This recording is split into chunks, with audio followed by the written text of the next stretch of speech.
Hello दोस्तों, नमस्कार। मैं हूं प्रमोद राव और आप देख रहे हैं बहुजन हाल्ट। दोस्तों, आज की वीडियो में हम लोग जानेंगे कि हरिजन कौन हैं, क्योंकि बाबा साहब अम्बेडकर ने कहा था जो समुदाय अपना इतिहास नहीं जानता वह समुदाय कभी भी अपने इतिहास का निर्माण नहीं कर सकता।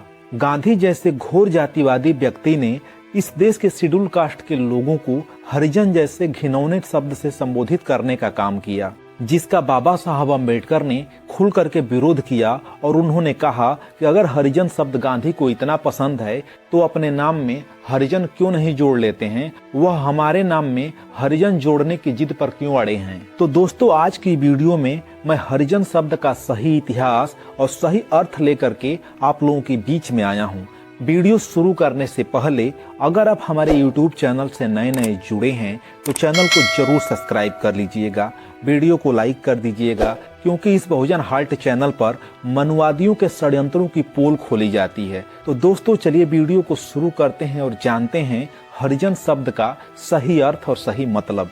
सम्मानित साथियों, भारत के लोगों को जातियों में बांटने का काम इन मनुवादी पाखंडियों ने किया और अपनी ऊंच नीच छुआछूत जैसी कुव्यवस्था को इस देश के बहुजनों के ऊपर, इस देश के मूल निवासियों के ऊपर थोपने का काम किया। साथ ही जो भी व्यक्ति इस घटिया कुव्यवस्था का विरोध करता था उसके ऊपर दंड का प्रावधान भी लगा दिया, जिसकी वजह से कोई व्यक्ति उनकी कुव्यवस्थाओं का विरोध नहीं कर पाता था। उसी तरीके से इन नफरती चिंटुओं ने एक व्यवस्था बनाई थी देवदासी प्रथा की। अब जानना ये है कि देवदासियां कौन होती थीं। तो दोस्तों, आप लोगों की जानकारी के लिए बता दूं कि इन मनुवादियों ने इस देश के मूल निवासियों को शारीरिक और मानसिक दोनों रूप से गुलाम बना रखा था और अपने घटिया धर्मशास्त्रों में लिख रखा था कि कोई भी शूद्र समाज के व्यक्ति का अगर पहला पुत्र पैदा होगा तो उसे गंगा में जल समाधि दे देना है, यानी कि जिंदा दफन कर देना है। और अगर पुत्री प्राप्त होती है तो उस पुत्री को किसी मंदिर को दान कर देना है। पुत्र को ये लोग गंगा में इसलिए दान करवा देते थे क्योंकि जो किसी भी व्यक्ति का पहला पुत्र होता है वह बहुत ही बलशाली होता है, बहुत ही ताकतवर होता है। इसलिए ये लोग उस बच्चे से भी डरते थे कि कहीं ये बच्चा बड़ा होकर के, ताकतवर होकर के हम लोगों को मारने न लगे, हम लोगों का विरोध न करने लगे, जिसकी वजह से पहले बच्चे को ये लोग गंगा में फेंकवा देते थे।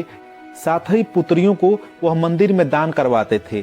उस पुत्री को मंदिर में दान के रूप में लेने के बाद उस पुत्री के साथ, उस लड़की के साथ उसका शारीरिक शोषण करते थे।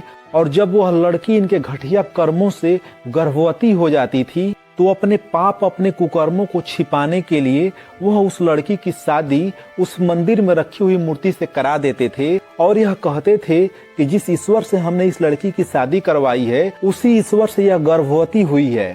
अपने चेले चापाटों को लगवा करके वो अफवाह फैलवा देते थे। जब उस मासूम लड़की का बच्चा पैदा होता है तो उसी बच्चे का नाम, जो इन मनुवादियों पाखंडियों का नाजायज बच्चा होता है, उसी बच्चे का नाम ये लोग हरिजन कहते थे। हरिजन इसलिए कहते थे, उनका कहने का मतलब ये था कि हरि के द्वारा पैदा हुआ है, इसीलिए इस बच्चे का नाम हरिजन हुआ। आप लोगों को यह जान करके आश्चर्य होगा कि आज भी दक्षिण भारत में लगभग 80,000 देवदासियां अभी भी हैं। शब्दों की मार शास्त्रों से बड़ी होती है और गांधी ने सातिराना अंदाज में इस देश के दलितों के माथे पर यह कलंक मढ़ दिया कि इस देश के दलित हरि की औलाद हैं, यानी कि हरिजन हैं। और सबसे ज्यादा दुख की बात तो ये है कि इस देश के दलित समुदाय के लोग भी खुद को गर्व से हरिजन समझते हैं। तो दोस्तों, मुझे पूरी उम्मीद है कि आप लोगों को यह समझ में आ गया होगा कि हरिजन कौन थे और हरिजन का इतिहास क्या है। तो दोस्तों, वीडियो देखने के लिए आप सभी का बहुत बहुत धन्यवाद, बहुत बहुत आभार।